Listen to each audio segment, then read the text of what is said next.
Hey there, champions. Today I wanted to take a step back from my usual content, which is posting Unite ranked matches, customs, showdown, etc. etc. I want to talk about a game that we all know and love, unfortunately, known as, you guessed it, Pokemon Unite. Where do I even start? Well, the game was released back in July 21st, 2021, and to be honest with you all, it went off to a great start. We had frequent patch note updates and good communication. If I recall correctly, it was every 2 weeks or so. With that information, you'd think they would keep up the momentum to make the game better for everyone, right? No, this was only short-lived, but we did enjoy the time where they actually listened to their fan base, most notably for Sylveon. Sylveon on release was extremely busted, had incredible damage, insane healing, low cooldown on Unite, whilst having the ability to take on a whole team. And because of this, Sylveon became meta for quite some time. However, the developers heard the pleads and cries of their beloved fanbase at the time and sorted this out very quickly. How quickly, you may ask? Well, Sylveon released on October 5th. Want to know when they dropped this emergency nerf? October 8th. It took them 3 days to emergency nerf Sylveon. This was record-breaking time here. Everyone in the community was cheering and supporting this because Sylveon was truly a menace. So with all of this in mind, you'd think this level of care for their game would continue for all future Pokemon releases, right? No. In fact, they did the exact opposite, but we should have seen this coming because they slowly started to show signs of not giving a f***. Remember when Zapdos used to be in the game and how everyone loved it? Yeah, well, they decided, since everyone loved Zapdos so much, they wanted to give us all Zapdos 2.0 with a shield. Now, this is when players started to realize that the developers kind of stopped listening to the player base because everyone was asking for Ray nerfs, but the developers just stayed quiet about it all and are showing no signs of balancing Ray at all. Speaking of balancing, there are a few mons that were left untouched for at least a month or two. And you all know who I am mainly talking about. Your favorite sword-wielding doggo from the Galar region, Zacian. Zacian wreaked havoc in this game to the point where if you didn't have one on your team but the enemies did, you pretty much automatically lost. Oh yeah, did I also point out that when Zacian first dropped, it was completely bugged and ignored 100% of your defensive stats? I know, right? Surely you'd think the developers would have adjusted this mon, but instead they wrote us a letter that said, just teamfight it. Yup, you heard that right. Their response to the community crying for help against this powerhouse was simply, just teamfight it. Oh boy. The developers would rather criticize how the players played instead of just, I don't know, nerfing it. They are intentionally releasing overpowered mons just to gain money. Drop Zacian, lock it behind an event that takes 2 weeks to obtain for free, but also allow players the choice to spend real life money to access this Pokemon earlier for as little as $20. Yep, you heard that right, $20. They knew what they were doing with Zacian 100%, otherwise they wouldn't have locked him behind an event and priced him that high just for one mon. As much as I wasn't affected by the Zacian release, a majority of the community hated it, so much that people even dropped the game. They were tired of running into Zacians over and over again, and I don't blame them for being upset.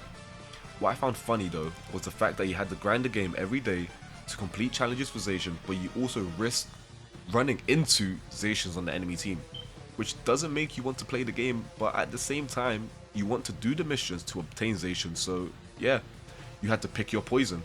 Either buy Zacian for $20, do the missions while risking running into Zacian, or just not playing the game until Zacian is available to purchase with coins, so that way you don't get brain damage from playing against Zacian players 24/7.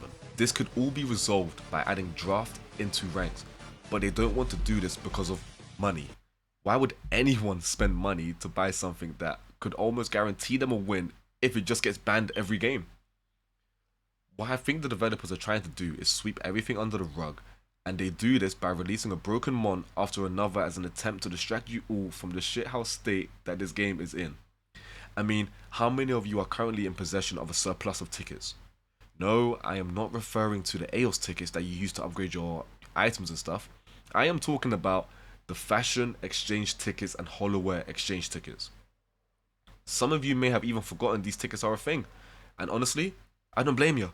There is nothing of value to spend these tickets on, and even if you do, you will still have a huge amount left over.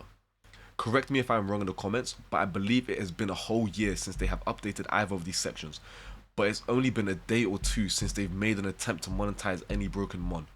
You ain't slick, Timmy. Next is a topic I am very passionate about. CC. Crowd control. We are in a CC meta and it's only going to get worse unless they buff Full Heal or buff Blissy's Safeguard, or I don't know, nerf CC in general, but we all know that won't happen. I mean, come on, almost every mon in this game has CC. This doesn't make any sense. I play against a Zoroark, I get CC'd. Zacian, CC. Espeon, CC, you name it. The entire roster has some form of CC and it's getting out of hand. And don't even get me started on the Lowland Ninetales whose CC got buffed for whatever reason. Ninetales players be like, oh, you thought you were going to enjoy this? Think again. It's almost as if they've got some twisted, sick pleasure out of ruining other players' experiences. I just want to play the game, use my abilities, and show off my skills. Is that too much to ask?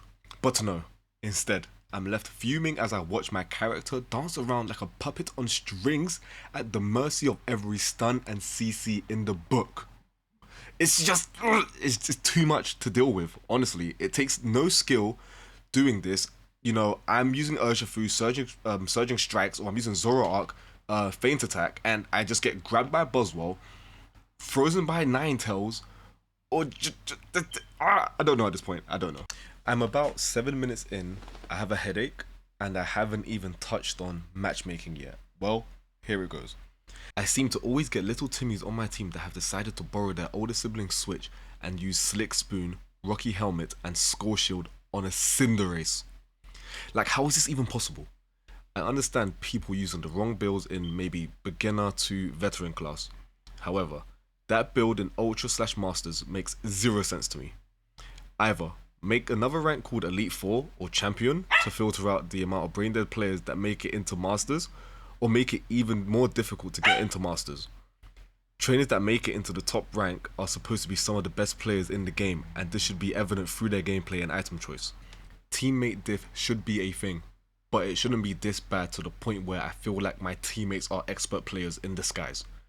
While we're on the subject of teammates, there needs to be a better punishment for teammates that purposely throw the game by being AFK in the base, but still moving so the game doesn't detect it, and also a punishment for in-game chat harassment.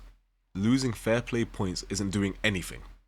They need to be banned from ranked matches for hours, and it should scale up based on how frequently a person does this. But I digress.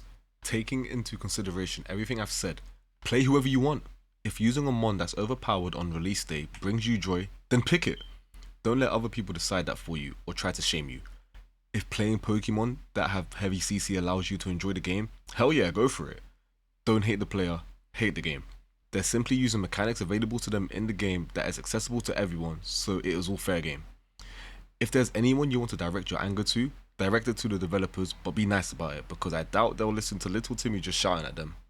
There are far too many different subjects to talk about and even more things to say about the previous topics I mentioned, but I just don't have the energy to dive into every little piece of detail, and I also don't want this video being too long. So, if you enjoyed the video, consider subscribing. I've made a goal of trying to hit 500 subs before this year ends, so yeah, thank you all for watching. I've been your boy ChampSen, and I'll catch you all in the next one. Peace out, champions, and take care.